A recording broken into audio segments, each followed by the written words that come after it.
Hi. So, the speech that I had chosen to do this presentation on was called Remarks on the Assassination of Martin Luther King Jr., and it was done by Robert F. Kennedy. The main point of the speech was obviously to announce that Martin Luther King Jr. had been shot and killed in Memphis, Tennessee. Um, Certainly was difficult news to deliver at the time, and it obviously made a huge impact in our history.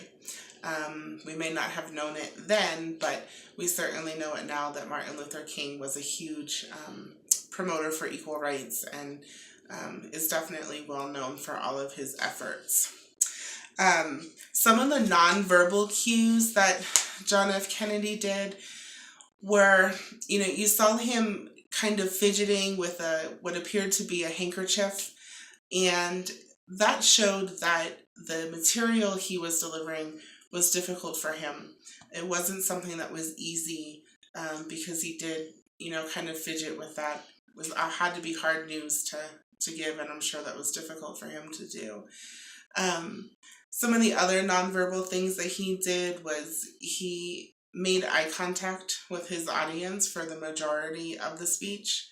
And that just really shows that, he was confident in what he was saying, and that he was being honest. A lot of people won't look you in the eye if you're not being honest, and it really gives him credibility for that speech. He also, another thing that was nonverbal was he did have a lot of emotion in his voice, even though he wasn't directly emotional or crying while he gave the speech. You could tell that in his voice, it was something that was hard for him to deliver, and he did have that emotion, and it was hard for him to really accept that Martin Luther King Jr. had been shot and killed.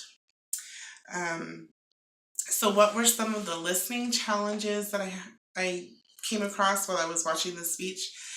One of the biggest ones was just the audio quality itself, which, obviously is because the speech was done many years ago and the recording devices weren't what we have today. So I did really have to pay attention and listen to the speech again to make sure that I had caught everything. Um, the other thing is John F. Kennedy's accent. Um, Made some things a little hard to understand, and it just made me really focus on the things that were being said and making sure that I really caught those words. Um, so, what kind of activities distracted me and affected my ability to listen? I would say, really, just um, overall the outside world and my personal life, having to really remove my thoughts and things that are going on to really focus on watching the speech and listening to what the speech was saying. It's really difficult to not think about other things while you're watching something, especially something that may not be modern. And then something, of course, that the audio quality was difficult, and it just wasn't something that I'm used to doing. So that was a little bit difficult to listen to. Um, are there any tasks that I feel I can do without affecting my listening? I really don't think so. In order to really listen to somebody and hear what they say and understand what they're saying and be able to solve their problem or address their concern, um, there's really not a lot of room for you to be doing other things. Um, Part of really listening to something is just putting everything else to the side, freeing your mind, and really devoting yourself to whatever it is that you're listening to. If it's somebody just talking to you, even if it's a friend or a lecture for school, or anything that you're listening to. Of course, there's always outside noises that contribute to your distraction that sometimes you can't help.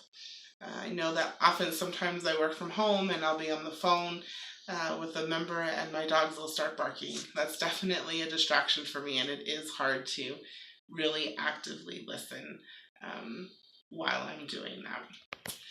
And I think that was about it. I think I had answered all of the questions that were needed for this assignment. Thank you guys for watching.